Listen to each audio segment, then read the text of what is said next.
Join the only roundtable podcast in compliance with 5 of the top commentators in compliance. Mike Volkov brings 35 years of legal experience. Matt Kelly is the founder and editor of Radical Compliance.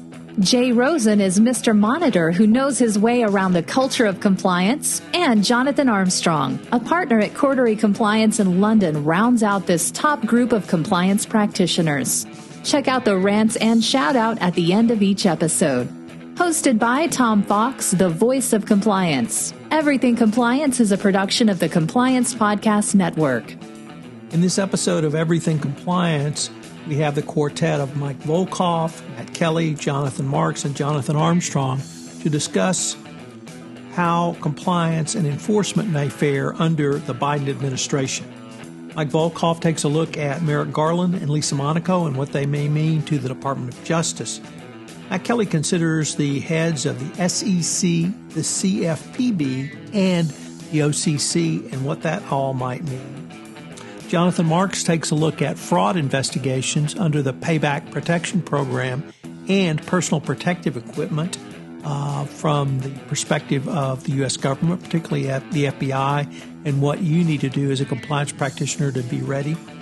Jonathan Armstrong explores what the Biden administration will mean for the prime ministership of Boris Johnson and Brexit. Boris Johnson, as many of you know, was not a fan of Joe Biden. Rants and shout-outs follow the commentary, as well as a shout-out by myself, Tom Fox. I hope you will enjoy this episode.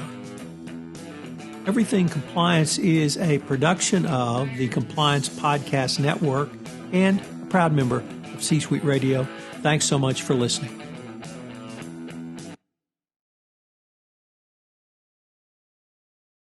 Everyone, this is Tom Fox, and welcome to this recording and live streaming of Everything Compliance. We are going to talk about some of the issues that have arisen under the new administration. So, Matt Kelly, what is on your mind about enforcement at the SEC and the CFPB? Well, yeah, Tom, I have a few observations about what is happening already. And I'm even going to go off script and throw in a third agency that I'm looking at, the Office of the Comptroller of the Currency. So first, let's talk about who's who. I'll start with the Securities and Exchange Commission. President Biden's nominee to run the SEC is Gary Gensler. Those of you who might think that name sounds familiar, that is because Gensler, first off, he ran the transition for the SEC for Joe Biden between the election and now. And also, Gary Gensler was chairman of the Commodities and Futures Exchange Trading Commission back in the first half of the Obama administration. Fun fact, if Gary Gensler gets confirmed and serves as SEC chair, he will be the first person to ever have been chair of both the CFTC and the SEC. We've never seen that before.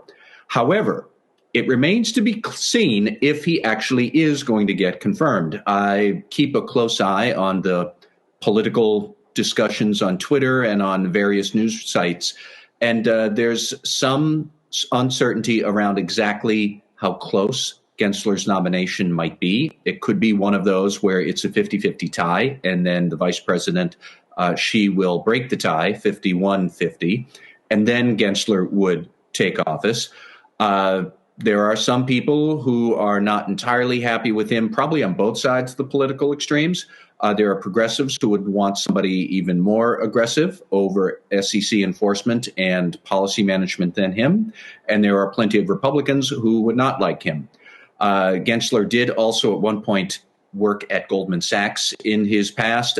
So the progressives are never going to like it if you have Goldman Sachs on your resume. On the other hand, as far as I know, I think it's almost a requirement that if you want to be a financial regulator, first off, you have to breathe oxygen and be a person, and then you have to work at Goldman Sachs at some point in your career. Seems like that's the way it goes. I think that what would be interesting here is that Gensler, to my analysis, he's like a policy person.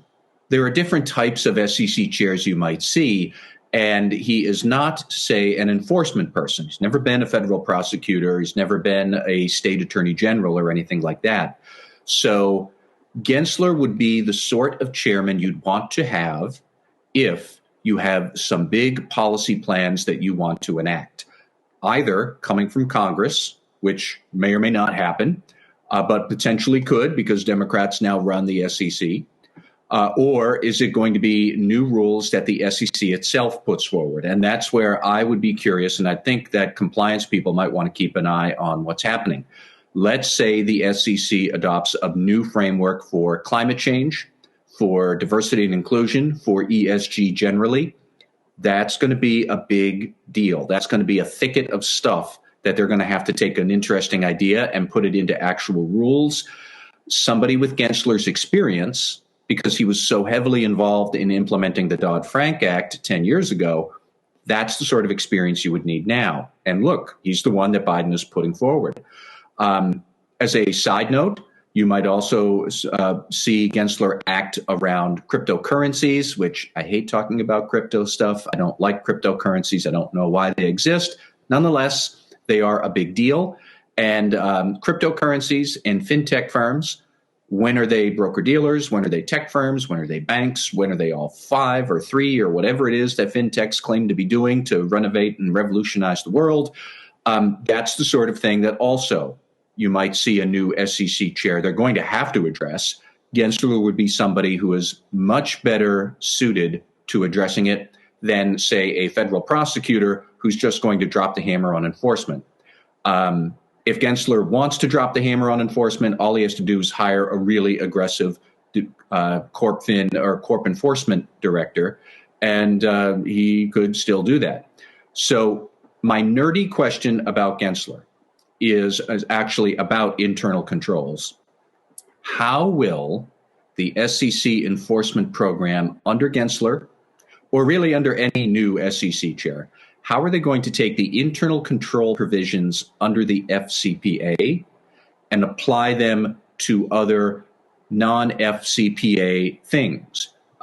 We've seen that provision been applied for accounting fraud many, many times. Lately, we have seen it applied in some other interesting cases around insider stock sales, around untimely disclosure of a goodwill impairment when the company sat on it for a long time. And how did the SEC nail that company? They charged them on a internal controls rule of violation under the Fcpa statute. So that's weird, but I don't necessarily know that it'll. But we're pushing the bounds of SEC enforcement thanks to that internal control provision. How would we see a new chairman do that, whether it's Gensler or anybody else? That's something else I'm looking at. Next, Tom, I wanted to talk a little bit about the Office of the Comptroller of the Currency because we have more action there. The nominee right now is Michael Barr.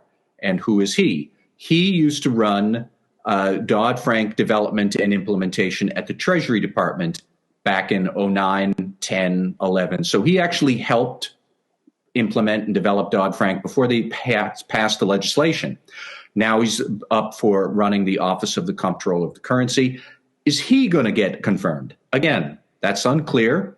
Progressives actually don't think that Barr is up to their tastes and their speed.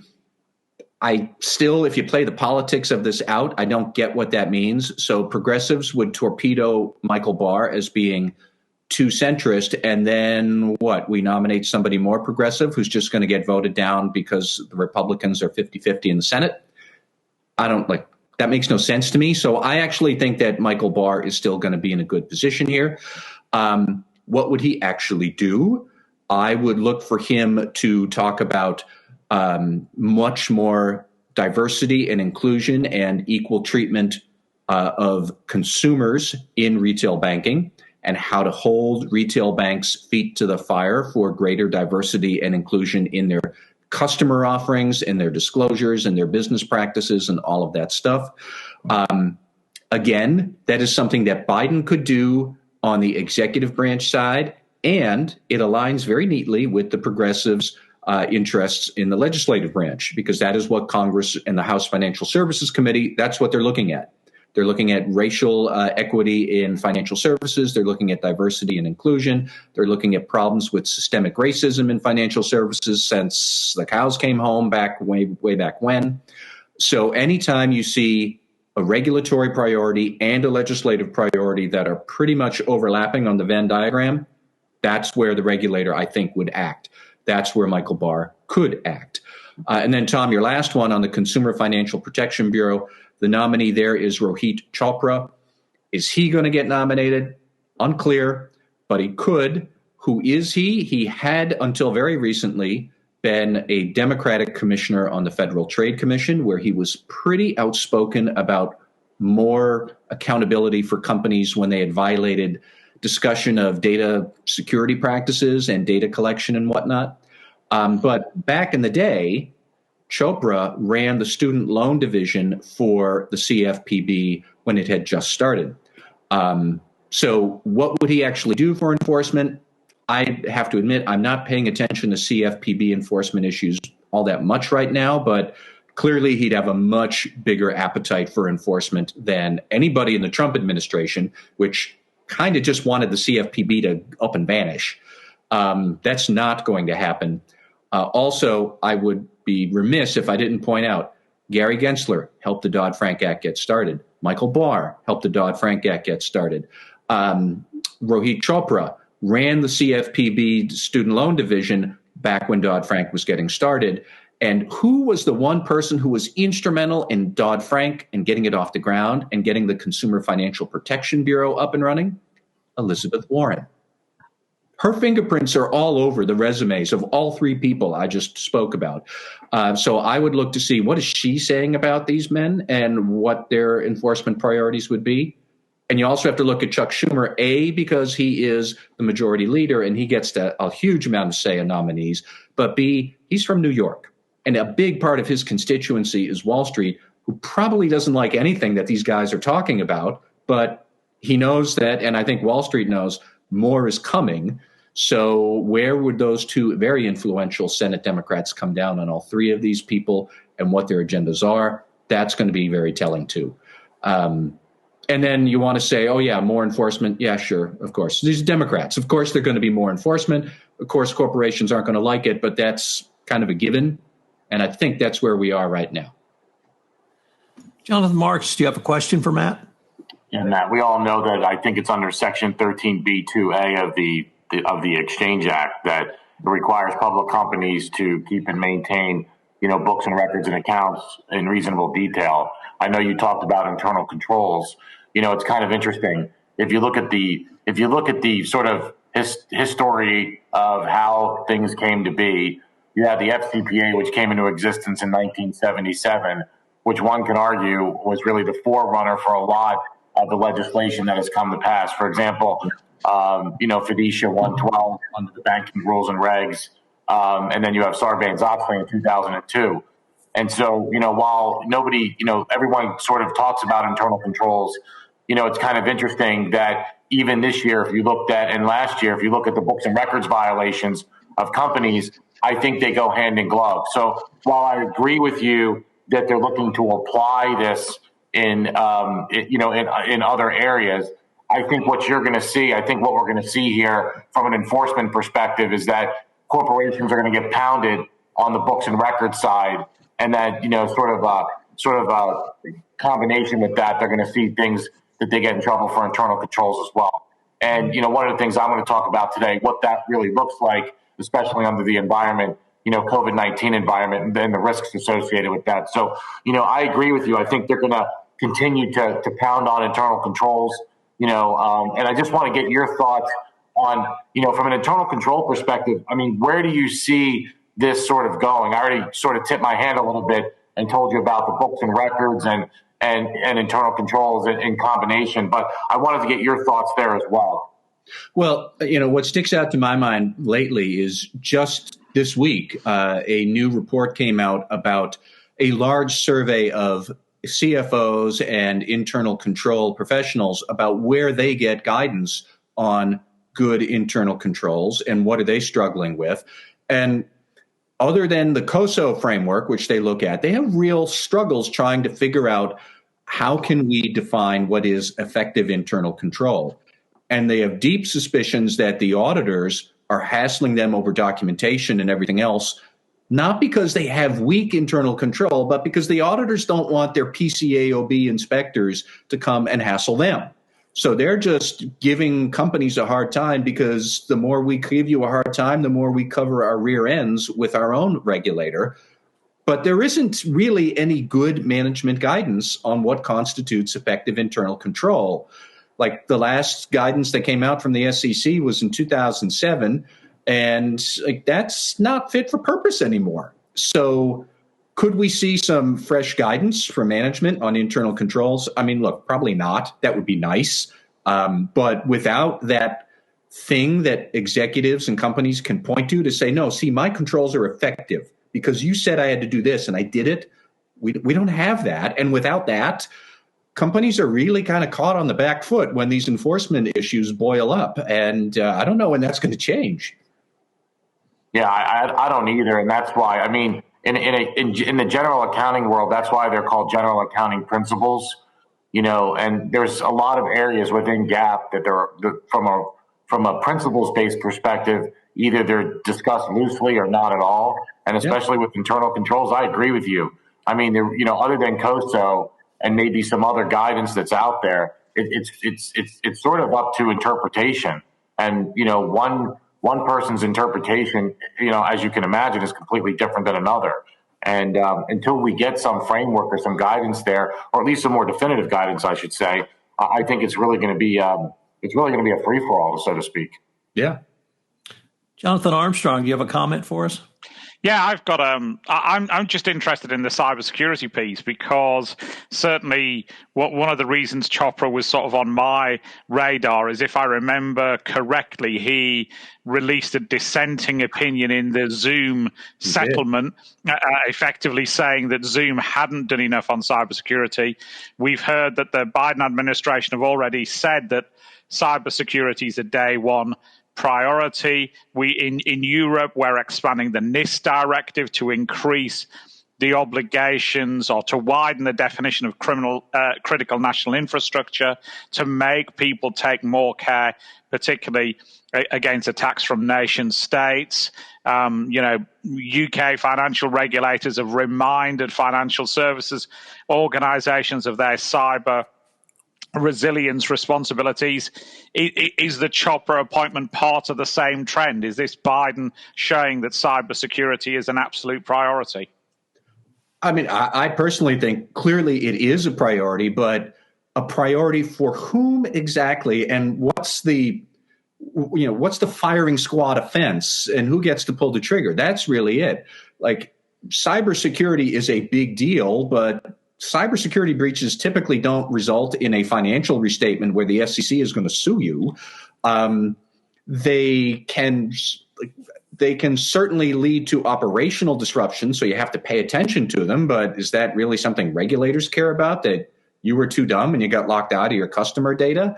They'd like to say that. I still think that businesses and regulators struggle to identify, like, what is the legal infraction that is so terrible? The operational infractions are up to here. The national security implications are off the charts. But, like, I don't know exactly who's going to be taking lead on this. And if Chopra was going to do it, I think he would have stayed at the Federal Trade Commission. So I don't know. Are you going to have the CFPB enforce breach disclosure and data integrity as cybersecurity breaches? I suppose you could, but I don't know that that's their job. I don't know whose job it is to freak out over cybersecurity in like a regulatory enforcement way. I don't know. I struggle with this. Jonathan Armstrong, sadly reporting the news that the Churchill bust has yet again been removed from the Oval Office. What do you think the Biden administration might portend for Brexit and your beloved Prime Minister Bojo? Yeah, beloved isn't the word I'd use personally about Bojo, but I think as far as what you might call the special relationship is concerned between the UK and the US, then I'd hope that there isn't a substantial change. I'd hope that things actually in the ordinary course of events would get better. I mean, the UK and the US are still great collaborators on a military level, for example. There are 6 major military bases still left in the UK, 24,000 US military personnel on UK soil as we speak. We have joint operations. The UK has new carriers, but relies on the US to land planes on them. So I think there's a sort of symbiotic relationship in terms of military operations. And then I think politically, in terms of things like the UN, then there have been shared agendas, concerns over China, over the Uyghur Muslims, for example. And oftentimes the UK has found its best ally in the US and vice versa. That didn't necessarily translate into a love or a widespread love of Donald Trump. You only need look at the statements from the Scottish administration when it was thought that Mr. Trump was going to come and have an inauguration day round at his golf course, to know that he's not necessarily as welcome a visitor as some of his predecessors, like Clinton might be, for example. But I think that the political status quo is important in some respects.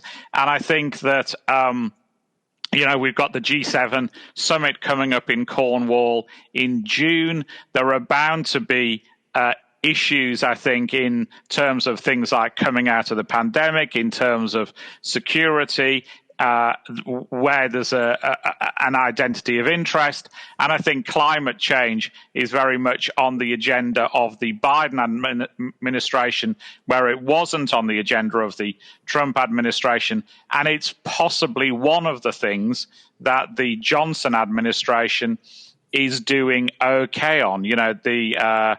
I don't know what the official term is for the Prime Minister's a concubine, I guess we call her, but the mother of Boris's latest child feels very passionate about climate change and the environment, and I think that's reflected in Boris's views on the topic. As far as Boris is concerned, then spoiler alert: I'm not the chairman of his fan club. He clearly does have a love for the US. He's born in the US, like Springsteen. He was born in the USA. He's lived in New York. He's lived in DC in his formative years, in so far as he was formed and not created. And he's lived in Connecticut. But I think that some perceive him as being far too close to Trump and almost like a Trump mini-me at times.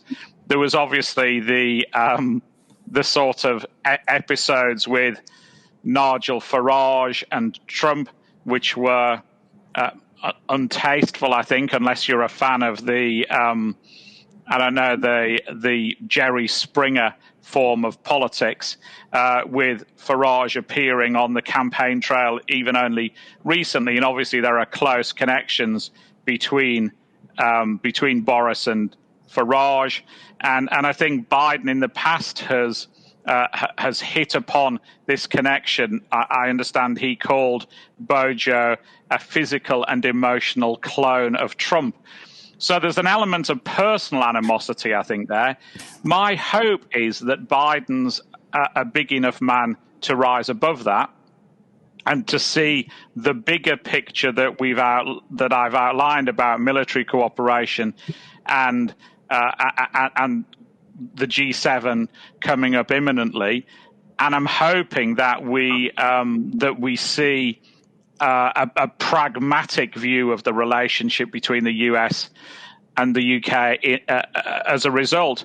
I think Biden will be closer to Europe and Europe as a whole not just the EU. I think that there were some welcome announcements, for example, on Privacy Shield, where again that seemed to be a day one priority, and he looks to have appointed somebody good to try and lead that rather than somebody who's trying to baseball bat the EU into submission, because that isn't a strategy that's going to work. But I think from a UK-US point of view, the jury's out. Boja had one of his lieutenants brief the press on his love for Biden. Whether he can persuade Biden that that's genuine remains to be seen, I think. Jonathan, in terms of trade agreements or anything else that might come out of Brexit, do you see movement forward on that, number one? And number two, you spoke about many of the other relationships or intertwining relationships between the U.S. and UK. Will the same also continue with the Serious Fraud Office, in your opinion? Yeah, I think in terms of agency to agency relationships, I would hope that they sort of, carry on much as they have in the past. As we've said before, the current director of the SFO is American. She will know people in the new regime almost certainly. So I think the agency to agency cooperation should survive intact. Obviously, there is a question about a post-Brexit trade deal between the UK and the US, and Johnson will desperately want that. He will want the kudos of being the first trade deal of the Biden administration. I think the UK has probably done enough to deserve that, but I'm not sure that the Johnson government has. Jonathan Marks, the lots of fraud investigations have come out of the COVID-19 economic response by the government. The FBI and DOJ have both ramped up investigations around PPP fraud and PPE fraud. What do you see in terms of increased government investigations, whether it be led by the FBI or the Department of Justice coming in from the prosecutorial angle? I think COVID-19 has really put a lot of companies on notice that fraud risk is certainly increasing. With regards to things that we're seeing in practice, and I'll get to the regulators in a moment, but the things that we're seeing in practice related to fraud, there was a big pause as a result of the pandemic, and those companies that had revenue targets or have compensation tied to revenue targets, those are the ones that should be really looking at those and understanding what their fraud risks are. Take out your fraud risk assessment right now and take a look at all those risks, and I guarantee you some of the risks that you have on there have emerged, and some of them have just appeared as a result of the pandemic. Fundamentally, when we start looking at sort of the breakdowns here and some of the areas where I think the regulators are really going to pound home on, and we've already seen some of this. The SEC's already come out and talked about disclosure, with regards to COVID-19 and things that are going on there. But I think you're going to start to see a real focus on, revenue recognition, earnings manipulation.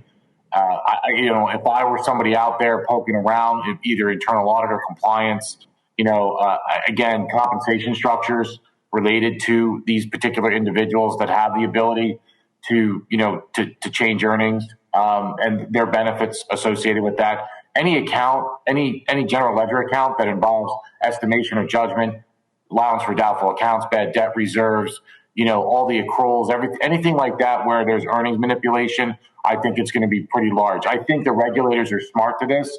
We've already been through this before. I think that playbook has already been written. I think they've fired some warning shots across the bow related to this. From a disclosure perspective, I think they're going to hammer home on those particular things too. But I really do see the SEC and the DOJ, really focusing in on this. And I think, we've seen, FCPA kind of chug along, and we've seen a lot of prosecutions related to FCPA. I think there's going to be a big uptick with that as well. So, overall, from an overall fraud perspective, I really do believe that, organizations really do need to start to take a look at their fraud risks. From a governance perspective, disclosure committees, be on guard, make sure things are properly disclosed. I mean, ask good questions before those things get released out into the world. But, there is a propensity to show good earnings for various and sundry reasons, whether it's to meet debt covenants, meet consensus, meet all kinds of other expectations.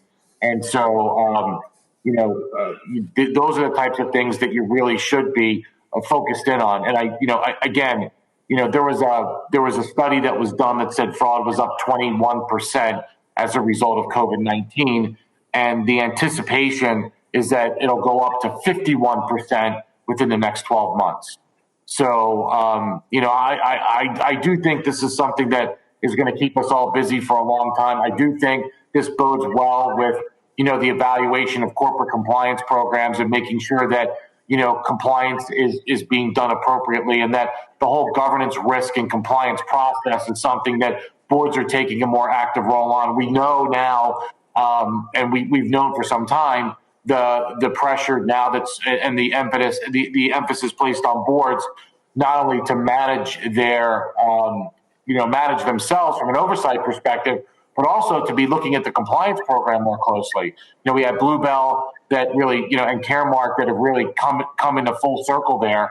And, I also think now with the passage of the Transparency Act, or the AMLA, the Anti-Money Laundering Act, I also think that, again, there's going to be some more pressure, placed on organizations. And I do think the regulators have about had it with companies that have these compliance programs that are just not even one click above ad hoc. I do think the whole concept of being more business intelligent is going to come into play, the use of data and things of that nature. And again, using COVID-19 as an excuse for not doing something or not following proper protocols. As everyone on this panel has talked about before with the document, sort of mantra, if you don't have a good reason for overriding those things, and you don't have, a policy or some type of mechanism in place to monitor those particular circumventions or overrides of internal controls, I think companies and institutions alike are in big trouble. Matt, do you have a comment for Jonathan? Well, yeah, just one thing that sticks out to me as we're talking about SEC enforcement. Let's not forget that last fall, we saw a bunch of SEC enforcement actions around earnings manipulation based on the SEC's own data analytics EPS team. Like, they have a data analytics team specifically looking at earnings per share manipulation. And we've already also seen over in the healthcare world, the healthcare regulators have been doing data analytics to figure out False Claims Act enforcement for a long time. Justice Department told us last year all about compliance, getting access to the data it needs.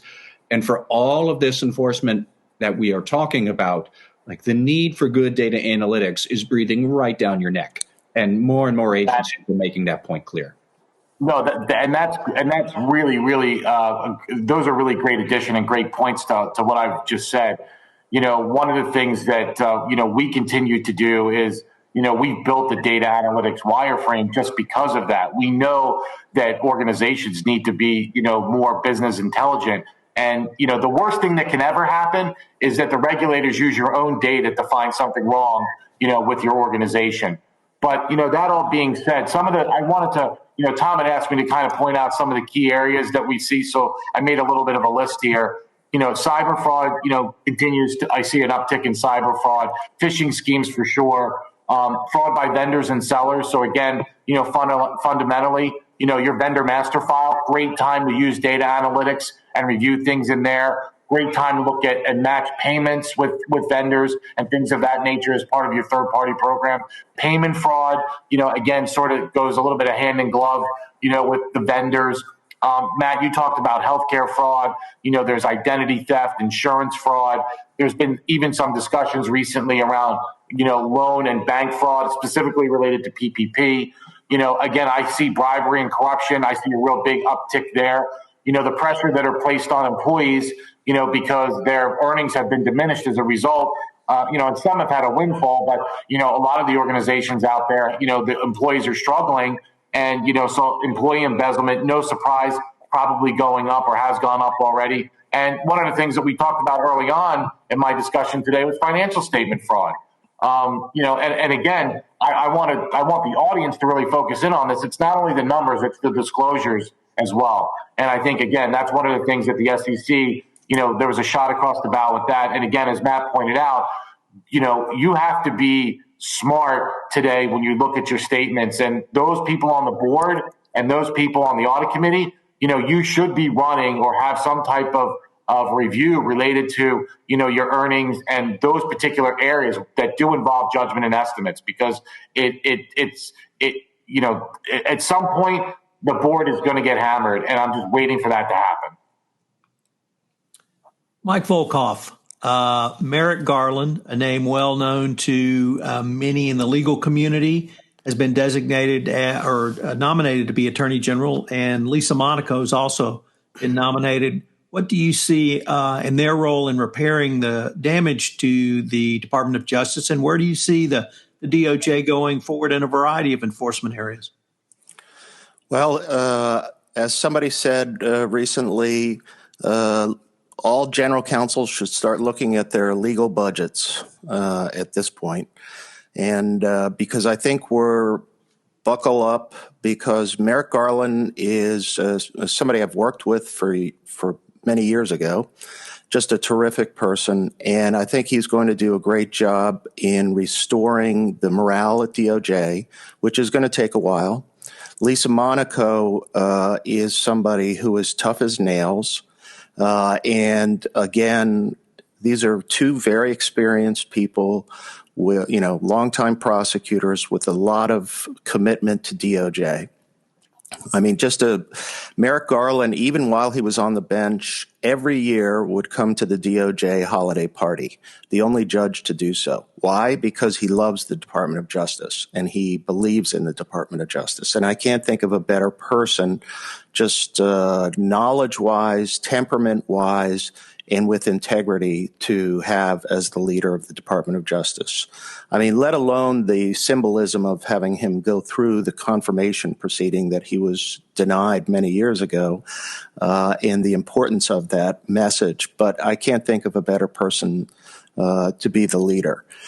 That being said, Lisa Monaco comes from the same ilk. I mean, there's a reason she turned down other job offers within the administration to be the Deputy Attorney General, which is, by the way, a great job, where probably very powerful in terms of day-to-day casework and approving certain types of indictments and settlements.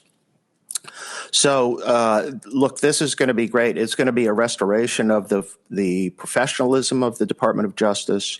And I think, I can go through some of the priority areas and what I expect to happen, but they'll also, I think, defer a lot to their division heads, the AAGs for each division, environmental division, criminal division, antitrust division. So we have to look at those people that are ultimately selected, because priorities may be moved around a little bit depending upon who that person is, because they'll defer to them or give them some flexibility to set their own mark on that. So watch who gets the criminal division chief job. And particularly, I'm going to talk a little bit about the environmental division as well.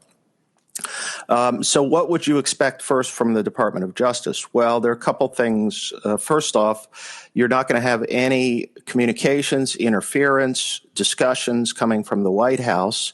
We're going to go back to the traditional relationship between the Department of Justice, which is it's an independent agency.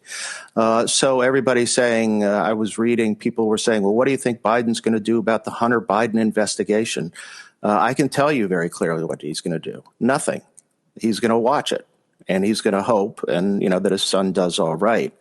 The other thing to recognize is that they will probably, once Merrick is confirmed, you'll see all 94 U.S. attorneys asked to resign immediately, and then interim people will be put in place. The U.S. attorneys' selections are also very important, particularly the Southern District of New York, as we know. But given a lot of the activity that's going on, there will be other places that will be, I think, very important. But aside from putting in place people who are professional, besides sort of turning the morale around, I can tell you every line prosecutor there is happier. As soon as they saw this, their job became that much better, twice as good. And hopefully some of the good people will stay and not go out to private practice. But what are we going to see in terms of priorities?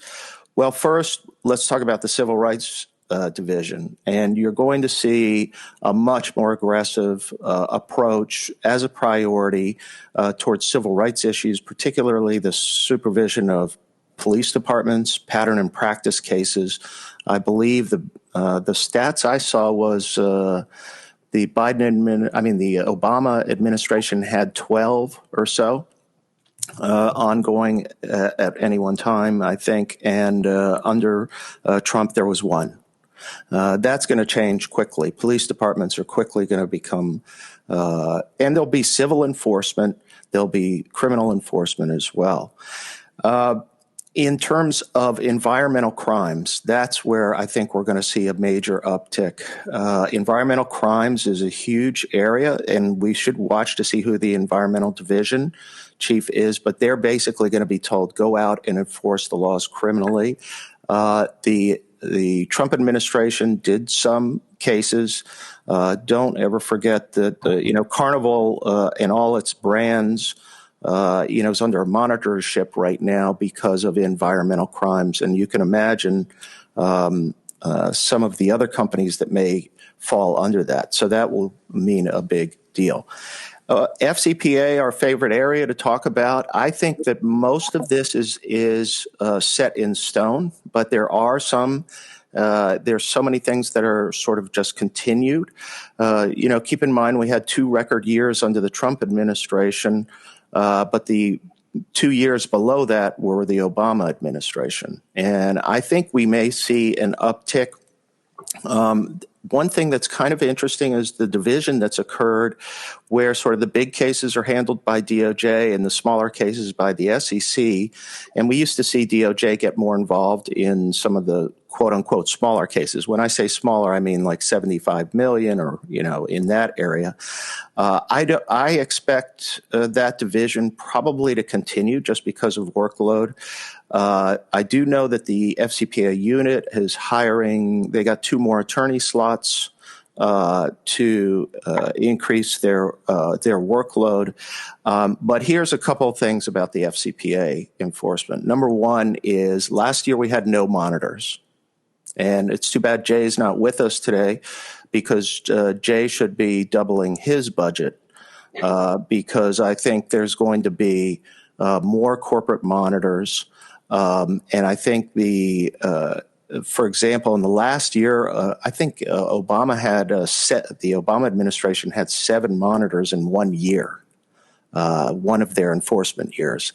So I think we're going to see more of that. And I wish we could reopen the Goldman Sachs case and put a 5-year monitor in there as opposed to a 3-year. It's just absolutely ludicrous that the Goldman Sachs case did not have a corporate monitor, considering the rampant misconduct and ignorance of the issue and blatant ignorance. People could say willful blindness with regard to the 1MDB scandal and the recordings that they got. They had recordings of senior officials basically blowing it off. And that is just, it still makes me angry. And actually, I hate to say, Gary Gensler and some of the others they're all former Goldman Sachs people. Yeah. And if there's anybody that probably knows where the dead bodies are buried, it's going to be Gary Gensler, who was a Goldman Sachs person. But anyways, going back to the FCPA, so I think we're going to see more monitors. I do think the individual criminal prosecutions has increased each year, 28 in 2018, 34 in 2019, 2020, without having grand juries or courts opening. They still had 22 individuals prosecuted. So I think this year we're going to see at least 44 to 50. I mean, that's my prediction, and I think it's going to ramp up. The other sophisticated part that the FCPA unit is really developing well, if it's pretty good to watch, is their ability to build cases now from within by flipping executives or flipping individuals. And they've been doing that. For example, we had Sergeant Marine was a case that was built completely through bringing the individuals in and flipping them. And these guys, they're getting much better and better at FCPA cases. And I think we're going to see more of that. So to me, that's going to be an interesting thing. One thing for Jonathan Armstrong is we also have heard some complaints from the Brits, our friends overseas. Some of the staff level, what I've heard is that there have been some complaints from the staff level that the U.S. Prosecutors are not aggressive enough and that they don't take as much risk. Now, that may be because they didn't give the SFO as much money as they wanted in, let's say, some of the settlements that have come up. But I thought it was interesting. This is, I've always heard that the Brits and the U.S. prosecutors got along so well. Well, now they're calling us wimps. And you know how when the Brits call the U.S. wimps, the U.S., we'll see how they react. But it's interesting. And I think, and it may be because your head of the SFO, being a U.S. person, knows full well where they're drawing the line and whether or not it's a good line or not. And I think that so that's the first wrinkle I've ever heard of between, the Brits and the U.S. I don't know, Jonathan, if you've ever heard anything about that. I think they're unhappy over unit oil, is it? And there's a perception that there was some war over who was going to charge whom and where. So maybe it's a fallout from that. I think we've looked at that in previous discussions like this, and being neutral about it, I think the UK authorities are not beyond criticism there either.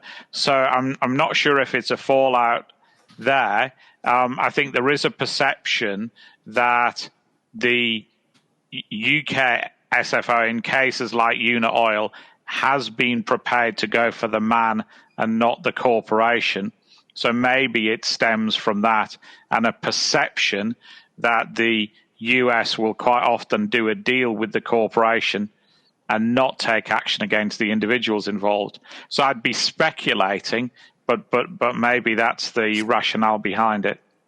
Well, that makes sense to me because we haven't seen the unit oil sort of, we haven't seen that come out here in terms of unit oil repercussions in the oil industry yet. I know that there are various companies dealing with it and dealing with investigations caused by the unit oil. And it may be that they're convincing DOJ not to bring certain cases or not to do things. And the SFO is saying, hey, come on, let's go. And they're dragging their heels. That makes total sense to me. And that may be the good explanation. Well, let me just wrap up quickly with there are three issues where I think we'll see big upticks. Antitrust, I think we'll see more civil enforcement. I think the criminal investigations against chicken processors will continue. The interesting question to me will be Google and Facebook, and I don't think this administration is going to be one to pull the plug on those types of cases. There was only, just to show my age, the Reagan administration that pulled the plug on IBM years and years ago. So I think those antitrust cases will continue. The criminal cases will continue. Where I think we're going to see a big bump is False Claims Act. The Trump administration put out, wow, they got a recovery this year total of $2 billion. I hope you realize that under Tony West, when he was the head of the False Claims Act prosecution sections, and all of that is the number 3 at the DOJ, the Obama, and I notice I call it the Biden administration, the Obama administration from years ago, $8 billion. Okay, $8 billion was their record. So, False Claims Act. If you're a healthcare company or you're a company, a defense company, and especially healthcare folks, your compliance program consists of continuous audits, and usually by Baker Tilly, I'm sure, given Jonathan's room back there looks so beautiful. So, it's Baker Tilly and it's continuous auditing, and that's all you can do in the healthcare field when you're dealing with Medicare and Medicaid. My last point to everybody, which cuts across every issue, is compliance. This is going to be compliance. We always say, I didn't say at the beginning of the Trump administration, watch out, compliance officers. You better have your resources in place. You better have your autonomy, and you better have authority within the organization. But if there's any time that's going to be required, it's going to be within the next 4 years. One thing about when you put in really professional, terrific people who are empowered in the Justice Department, those types of issues, they will be able to see through in about 5 nanoseconds a paper program versus a real program. And, if I were sitting on a compliance budget, I'd be looking at increasing it by a minimum of 50%. And I would start thinking about instituting real-time, continuous procedures for risk assessments, for monitoring, for testing and auditing. Again, go to the Baker Tilly firm so Jonathan can keep busy. But compliance is going to be the new be-all and end-all, all the way from the regulators. I mean, look, you're the people that Matt reviewed. I mean, these people are all serious prosecutors and regulators, and we're going to see just a ramp up. And at CFPB, if you're a payday lender, you're basically under investigation. That's the way it's going to happen. That's the first place they'll turn to are the schemes and the techniques, and you may see criminal prosecutions as well that prey on the underprivileged and the lower income populations. These are the people who are going to immediately have to get their act together. Last but not least, money laundering. Just to add to everybody's, the recent override of the president's veto of the then president, the former president's veto of the NDAA included a new whistleblower bounty provision that increases the maximum bounty to mirror the SEC's formula. It used to be $150,000, rarely used in any cases, but we have a new whistleblower. But more importantly, we have increased penalties, we have increased resources, and a mandate that inevitably is going to lead to more prosecution for money laundering. So I think we'll see multiple HSBC type of cases, multiple cases in the banking industry with the cooperation of aggressive regulators from the OCC and the Fed and everywhere else. So hold on to your hats, folks. This is going to be a busy time. And a good time for lawyers, a good time for consultants, and a good time, hopefully, for commentators like all of us, because it's going to be an interesting time. Kelly, you have a comment? I do. Yeah, I have 2 items, Mike, just if you had any thoughts on them. Number one, about antitrust. I was struck when I saw that just this week, some Republican senators wrote to the Biden administration looking forward to working to antitrust issues such as, and issues, the only one they actually cited was breaking up the monopoly of big tech. And I wasn't quite clear if they were still on their Section 230 kick, or there are plenty of legitimate reasons to think big tech is too powerful and should be split up. But they had said that, and that struck me. But my question is more, I'm curious what Merrick Garland will do about investigating former President Trump now that he's out of office. He seems uniquely well qualified for a task like that because Merrick Garland prosecuted former right-wing terrorists back in the 90s. And as a former appellate judge, there's no way this mess is not going to become consummate quickly. And Garland is going to know his way around that. And for everybody who says that's interesting, but it doesn't matter to me, the compliance officer, please remember 30% of America still thinks Donald Trump was the second coming of Christ and that it was a great idea to storm the Capitol. And they're going to see their dear leader hauled up on an indictment somewhere, somehow, some way. That's going to happen. That's going to ricochet around your workforce and your workplace. So I actually am very curious to see how Merrick Garland handles something as radioactive as this, although I think he is the best man to have that sandwich served up on your plate. But, I mean, that's on his plate. Yeah, two comments. First, on breaking up the tech company, I agree. I think it's not Section 230 that they're going to focus on. They're going to focus on the fact that Facebook was allowed to buy Instagram. Yeah. And I mean, Instagram and then later WhatsApp. And Instagram, when you look at it now, you can see how important. And by the way, if you ever read the case complaint, we always try to teach our clients not to put things in email, not to write things in email. Well, thank you, Mark Zuckerberg. You have provided a casebook example of why we take your email, train you on email. He handed them the case in the emails. He basically said, we better buy these guys because they're going to crush us. And it's better to buy than to innovate. Okay. Well, I mean, you can't think of a better set of facts. I think those cases will continue. They're too strong and they're too important. Similarly, Google is too important a case. But I do think you raise a really tricky issue, though.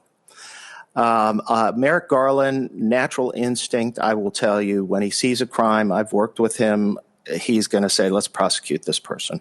I mean, he's just good. That's his natural instinct is always do the right thing and prosecute this person. I think, though, Biden is the president, our new president is trying not to focus as much on that, given all the other things that are on his plate. What I think will really drive it is what happens at the state level. Yeah. If the states prosecute him and the feds can wait to see what the result is, or can stand back and say, we support this and we'll help you, or whatever. We support the DA of Manhattan. And I saw that the DA from Manhattan was looking at one of the properties where I know Michael Cohen had testified that they inflated the value of the property for purposes of securing a loan. And and it was pretty blatant, as I recall, the amount that they inflated it by.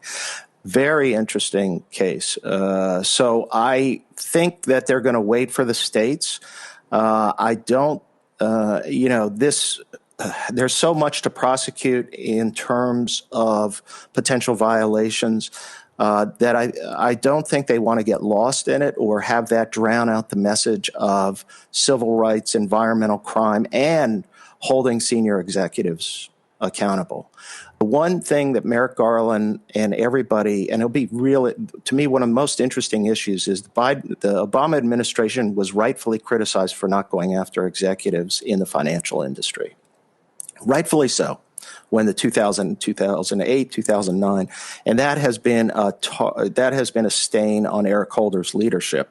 And they failed to because they mismanaged the organizational what had to be done organizationally. They didn't create a task force dedicated to it like Enron or things like that make sure it gets done. Because when you put a group of prosecutors together, they're not going to come out and say, hey, we don't think anything should be done. They're going to find what should be done and do it. In this case, I think they are under a lot of pressure not to have a similar type of record. And Merrick Garland, of all people, he couldn't care if you're the CEO, the deputy, whatever, or when you went to Harvard or Yale and whatnot. He doesn't care about that. That doesn't mean anything to him. What means something to him is, did you break the law? And I think he knows politically that this administration has to make sure they don't fall into that trap. Frankly, it's a stain on the DOJ's record that they had to issue the Yates memorandum, in my view, because every prosecutor knows you work your way up to the top and you don't stop. So I think we're going to, if the boardroom and senior management, no more excuses anymore, and no more willful blindness type of excuses. Those aren't going to work anymore. But we'll see. I think those are such important priorities that I think America is grateful for the state law and the state prosecutors, that there's plenty there to do with Trump. And who knows, what I like is the D.C. Attorney General, who doesn't have authority to file certain cases in the District of Columbia, saying he's going to prosecute Trump. Look, we all want to prosecute Trump, but, that's the interesting question. But I think, look, watch out. I think it's going to be a great time to be a prosecutor at the Department of Justice for the next 4 years. I envy those people. And I think you're going to see some really interesting work coming out. And particularly, I think your point, Matt, about you have professional regulators here. And so the coordination is going to improve even more so between regulators and DOJ. And these people are all of like mind. And the one thing about Democrats is, they're not going to shy away from some of the big cases here. And I think America's that type of person. And since Jay's not here, with the film reference, not the first Garland to lecture people on courage. That's true. So, gentlemen, we are now on to rants and shout-outs. So we'll take the same order with starting with Matt Kelly. Yeah, so I have a rant about a series of job postings I have seen on LinkedIn and hither and there online lately of compliance officer jobs, senior compliance officer jobs at large companies where the compliance officer still reports in to the general counsel. I will call out two specifically that I've seen within the last week or so, one at Dow Chemical, one at Morningstar. Both of the descriptions they're really looking for somebody who is going to run the compliance program globally, and the compliance person then will report into the general counsel. And I have seen a steady stream of other jobs that are compliance oriented, but clearly cut the compliance person off of access to the CEO or the board, unless they're going to go through 19 different hoops. And one other one that I'll give you an example of what I mean. A director of compliance, that was the title. They were clearly, from the details of the job description, they were building the compliance program. They're going to be running the compliance program, and you would report into legal still. And then, this is a direct quote, you would have the opportunity to brief senior management on compliance from time to time. I also might have the opportunity to win a new car if I go on The Price is Right or something like that. But the way they phrased it just really made it sound like compliance was a second-class citizen within the business. And there are a lot of companies out there that are doing this that really should know better by now. I hope that this bad habit gets broken sometime soon, because these postings are proliferating far too much, and we need to knock that off. That is not a good way to treat compliance. Jonathan Armstrong, do you have a rant and or shout out for us? Well, I have a rant, I'm afraid. I've been somewhat critical of our lockdown regulations previously, but the police are currently investigating a 400-person wedding from last night. Now, this apparently they rented a room in a school where the principal of the school had recently died of COVID, didn't say what they were doing, blacked out all the windows, and held allegedly a 400-person wedding. Now, I've been unfortunate enough to go to 2 family funerals recently where you're limited to 30 people, and people have been incredibly responsible, no wakes after the funeral, et cetera, It's not too big a sacrifice to make to limit your wedding to an acceptable size, or to hold it in a safer venue, or to postpone it. And regrettably, I hope the first time there, they see their wedding photographs are in an evidence bag. Wow. Jonathan Marks. So I'll start with where can we find the light in this never-ending shade? My shout out goes to young Amanda Gorman, the poet laureate, at the inauguration. Not only was I impressed with the overall poem, but I was just impressed by the individual. I think that young lady is remarkable, and the words that she put together on that particular day to me, I was truly touched. And so kudos to you, Amanda. Really fantastic job. Mike Volkov. Well, Jonathan stole my shout out, and I will say this. She is amazing. I also thought the whole inauguration was a day of peace, and I thought it was done in a tasteful way. I thought the ceremony at the reflecting pool was fantastic, just to remind everybody, and what symbolism and what a change to have the first sort of formal remembrance be of the 400,000 people who've died this year. And it really is when you think about the individual ripples from each death that occurred, and I hate to be depressing here at this moment, but the impact it has on family and friends, and how we had a group of people who were almost seemingly numb, if not just liars about it. And it's wonderful to have the concept of empathy and the concept of standing in another person's shoes and seeing issues from that standpoint. So it was somebody said it was the first night that they slept soundly in the last 4 years. I have a bittersweet shout out because I was informed today that Hank Aaron has passed away.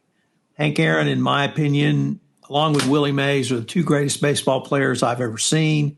For the longest time, I thought it was Willie Mays, but Hank Aaron may have exceeded that. I still can vividly remember the night he hit .714 against the Atlanta Braves on NBC television. That memory is really seared in my mind.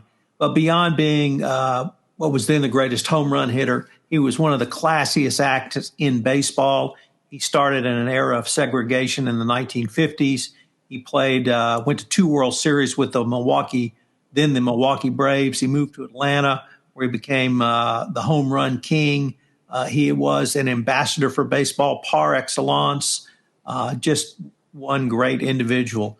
We lost, I think, 8 Hall of Famers last year, baseball Hall of Famers, and now we lose one of the 2 or 3 greatest of all time. So I'm going to shout out to Hank Aaron when he was the home run king, and he'll always be in my memory. 7:55, baby. Gentlemen, it was a great show. Thanks.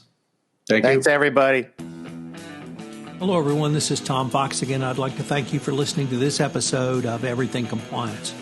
We've listed the contact information for all of the participants in the show notes, so if you have any questions on anyone's commentary, please contact them directly. Also, we will be live streaming this show for the foreseeable future. Please check us out on LinkedIn or Facebook. I put out announcements with the date and time. So I hope you will join us for a live stream presentation of Everything Compliance. Everything Compliance is a production of the Compliance Podcast Network and a proud member of C-Suite Radio. Thanks again for listening.